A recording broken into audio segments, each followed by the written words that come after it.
అదే RTV app వార్తల్ని క్షణాల్లో చదివే అవకాశం ఉంటుంది. ఒక న్యూస్ పేపర్, ఒక టెలివిజన్ ఛానల్ మీ చేతుల్లో ఎప్పుడూ ఉంటాయి. పార్లమెంటుకి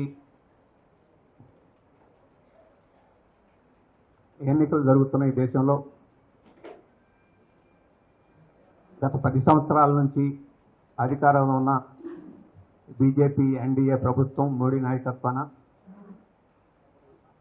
మళ్ళీ అధికారంలోకి రావాలా లేకపోతే దాన్ని గట్టి దించాలని ఒక ముఖ్యమైన నిర్ణయాన్ని చేసే సందర్భం ఈ ఎన్నికలు.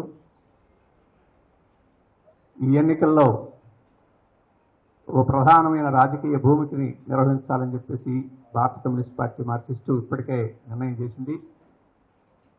10 సంవత్సరాల పాటు దాదాపు ఈ 70 సంవత్సరాల్లో మనం సాధించుకున్న అనేక ముఖ్యమైన అంశాలను ధ్వంసం చేస్తూ ఈరోజు బీజేపీ ఎన్డీఏ ప్రభుత్వం చాలా ప్రమాదకరమైన స్థాయికి మన దేశాన్ని తీసుకొచ్చింది.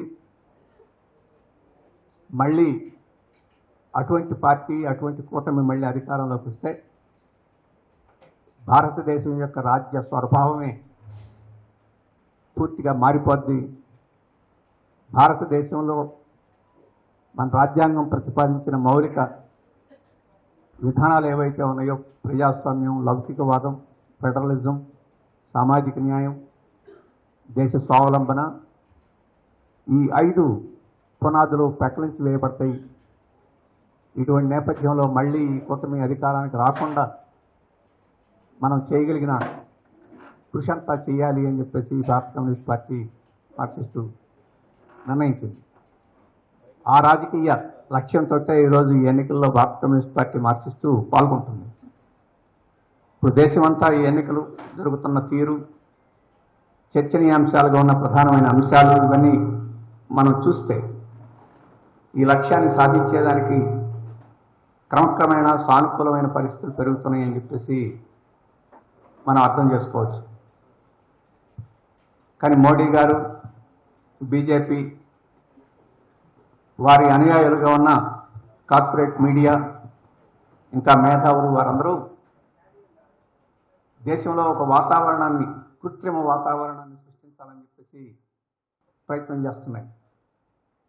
వారు ఒక నినాదం ఇస్తున్నారు, బీజేపీకి 370, బీజేపీ కూటమికి 400 పైన సీట్లు వస్తాయని చెప్పేసి ఒక వాతావరణాన్ని సృష్టిస్తున్నారు.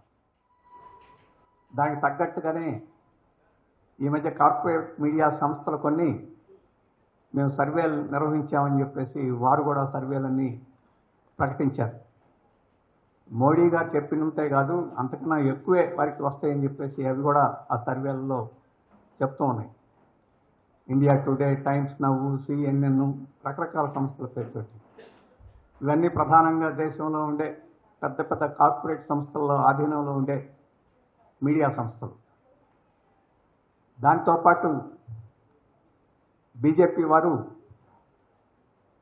మొత్తం అంతర్జాతీయంగా మా కీర్తి ప్రతిష్టలు పెరిగిపోయినాయి అని చెప్పేసి అంతర్జాతీయ మీడియా ద్వారా కూడా తమ ప్రచారాన్ని చేసుకునే ప్రయత్నం చేస్తున్నారు. ఇది నిజమేనా అని చెప్పేసేది మీరు మొత్తం వాస్తవాలను పరిశీలన చేస్తే, బీజేపీ వారు చేస్తున్న కొన్ని పనులను పరిశీలన చేసినా ఈ ప్రచారం అంతా ఒక బ్లఫ్, ఒక గోబెల్స్ ప్రచారం తప్ప ఇది వాస్తవం కాదనేది మనకి నిమిషంలోనే అర్థమైపోద్ది.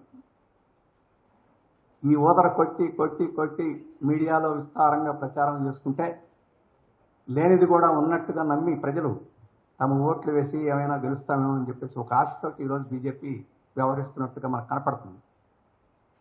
ఇంత నమ్మకంగా 370 తనకి 400 పైన తమ కూటమికి వచ్చేంత గట్టి నమ్మకం, గట్టి విశ్వాసం బీజేపీకి ఉంటే ఈ మధ్యకాలంలో చేస్తున్న కొన్ని పనులు అవసరం లేదా?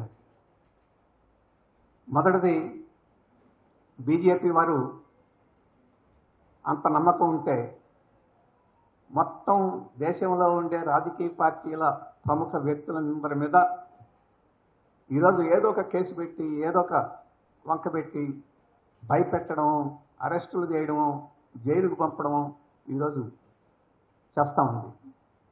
ఇంత నమ్మకం ఉంటే అవన్నీ చేయాల్సిన అవసరం ఏముంది? కేజ్రీవాల్ని జైల్లో పెట్టారు, అంతకుముందు ఆప్కు నాయకుడైన సిసోడియాని జైల్లో పెట్టారు, సంజయ్ సింగ్ జైల్లో పెట్టారు. ఇప్పుడు ఇంకో మంత్రిని ఈడీ వాళ్ళు దాడి చేశారు.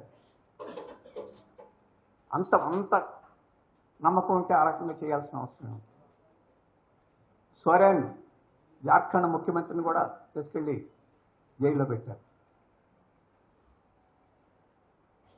అలాగే ఈరోజు ఎక్కడైనా ఏదైనా ఒక ప్రమాదకరంగా ఉన్నారు అని చెప్పంటే వారికి ఈడీ సంస్థ వెళ్ళి అజమాయిషీ చేసి అవన్నీ చేస్తూ ఉంది, అరెస్టు చేయడానికి సిద్ధం చేస్తూ ఉంది.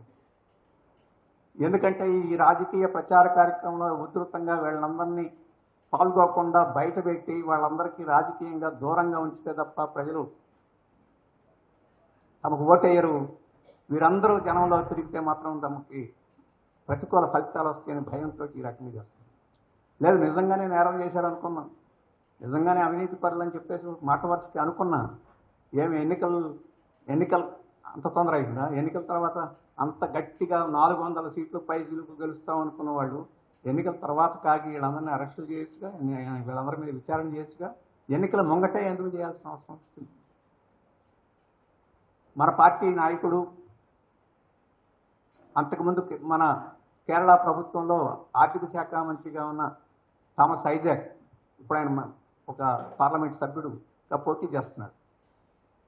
ఆయన ఆర్థిక మంత్రిగా ఉన్నప్పుడు కేరళలో మౌలిక సదుపాయాలు, రోడ్లు, రైళ్లు, ఇటువంటి మౌలిక సదుపాయాలని నిర్మించడం కోసం ఒక 6,000-7,000 కోట్ల రూపాయలు బాండ్స్ ప్రకటించి విదేశాల నుంచి పెట్టుబడులను సమీకరించారు.